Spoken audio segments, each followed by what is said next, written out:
How you feeling? You got John Riggs here at your service. There were a lot of great Nintendo games that had awesome sequels. You had DuckTales, you had DuckTales 2. You had Track and Field, you had Track and Field 2. Chip and Dale's Rescue Rangers 1 and 2. You know, so many games had multiple sequels too. You had like, Castlevania, Super Mario Brothers, Mega Man, so many more too. But there are 5 games I'm going to cover on this list that had a game in America, but we never got the sequel, but Japan did. And that's not fair. So in this list, I'm covering 5 NES games that had a Famicom sequel that we should have had, buddy. And even the originals are great. Hold on. No, one of the games sucks. We'll cover that when we get to it. But the sequels to these games are just as good or maybe even better than the original one. So I'm a little disappointed that we didn't get these. Not making this list, quite literally because I just now thought about it, and I don't want to go back and capture the footage again, is we did have Adventure Islands 1, 2, and 3, and then Japan got 4. And 4 is really, really good. So that's the honorable mention. But what are the other games, you ask? Well,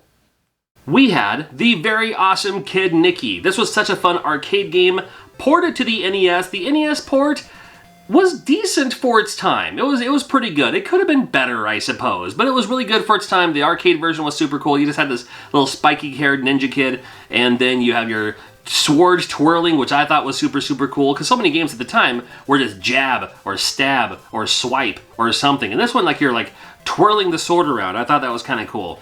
Yeah, very, very fun game. I still think it's fun. If you try to play it now for the first time, it might be a little rough on you. One-hit kills are never fun. The boss is super creative, but Kid Nikki, a classic here in the United States of America, and people who grew up with the NES, no doubt they know all about Kid Nikki. But did you know they made a Kid Nikki 2 for the Famicom? And this game, very similar. So if you're a big fan of Kid Nikki, you're gonna love Kid Nikki 2. Each stage has a fun gimmick behind it too, so it's fun to see what the stages are coming up, because you never know what kind of stage you're going to get as you get going here. But you still have the twirling sword, which is always kind of fun. You got the kind of like, faceless enemies with their weird kind of creepy masks and all that too. You watch out for those all the time too, and obstacles along the way as well. The stages are fine, You have these cool power-ups that you can do too, like you can turn yourself into a bird. Yay! You can turn yourself into a frog, if you like. Jump higher this way. You can turn yourself into an elephant, which is kind of cool. It can't really jump or anything, but man, you can just plow through enemies as an elephant, just charging right through them. I thought that was kind of fun. So if you want to check out this game, it's not called Kid Nikki 2. You're looking up Kaiketsu Yanchamaru if you're going to look for the Famicom cards, or let's be honest, you're just going to download the ROM. Or you probably already have the ROM set, right? You just want to know where to find it. There you go. And as a dishonorable mention, they did make a Kid Nikki 3, but it's not great. No, let me take that back. It's actually pretty decent, but it's not Kid Nikki by any stretch of the imagination. It should have been just literally anything else. It should have been Ponytail Ninja Boy or something like that, but it's not. You might actually recognize this better as, what was it, like Mario 16 or Mario 9, one of those kind of bootleg games where they swap out the face with Mario. But this one does exist too. It's not as good.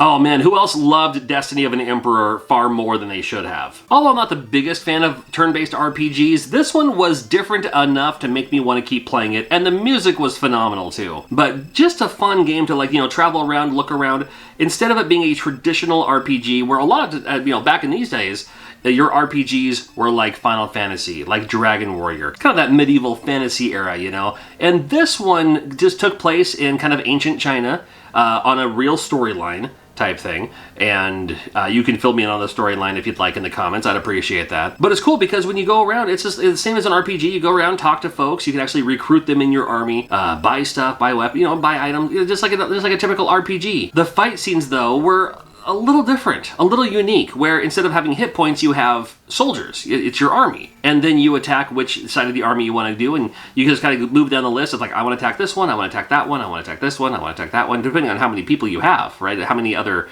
soldiers you have, or how many, other, warriors, or whoever they are.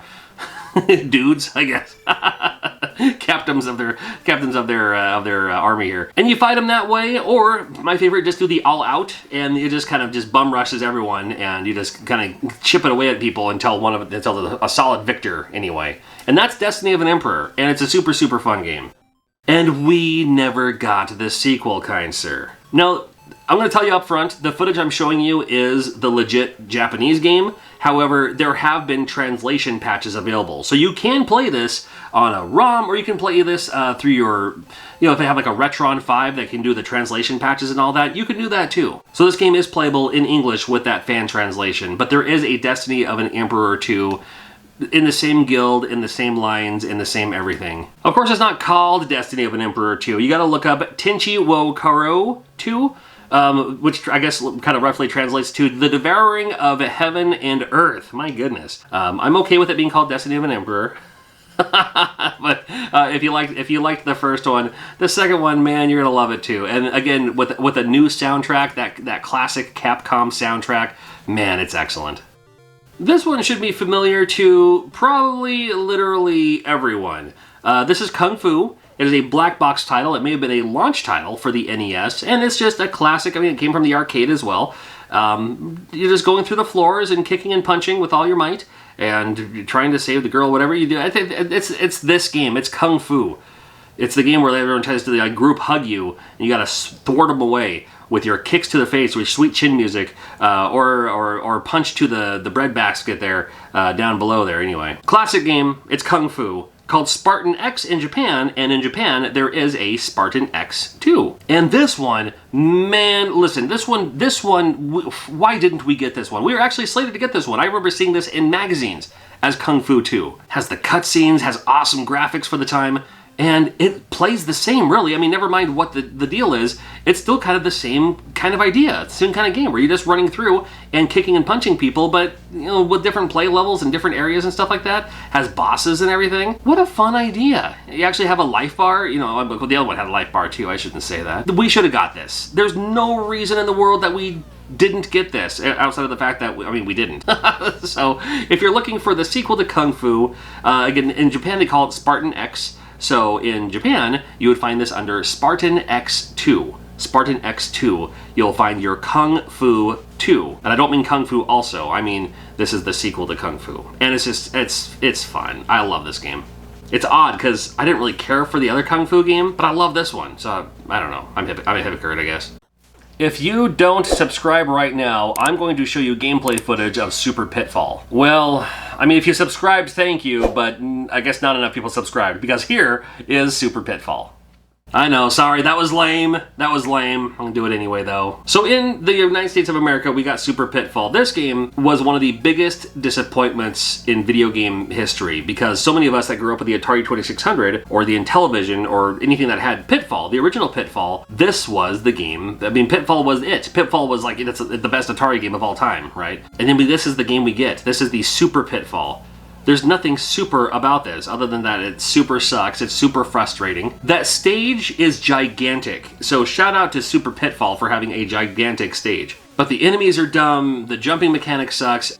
Now, you're gonna have to excuse me for just a second, because this game in Japan is called Atlantis No Nazi, and if you're familiar with, let's say for instance, Game Center CX, you may recognize this game. Atlantis No Nazi. Well, what does it have to do with Super Pitfall? It's not Super Pitfall 2. However, this game, according to internet lore, and I'm going to take it for what it is because I believe it to be true, the plan was they were going to port this game, Atlantis No Nazi, the game you're looking at right now, they're going to bring this game to America and call it Super Pitfall 2. They were going to do that. There's a prototype that's out there that actually has the title screen translation and everything like that. And then we were supposed to get this game as a sequel to Super Pitfall. It's a little bad that we didn't, but I'm kind of okay we didn't.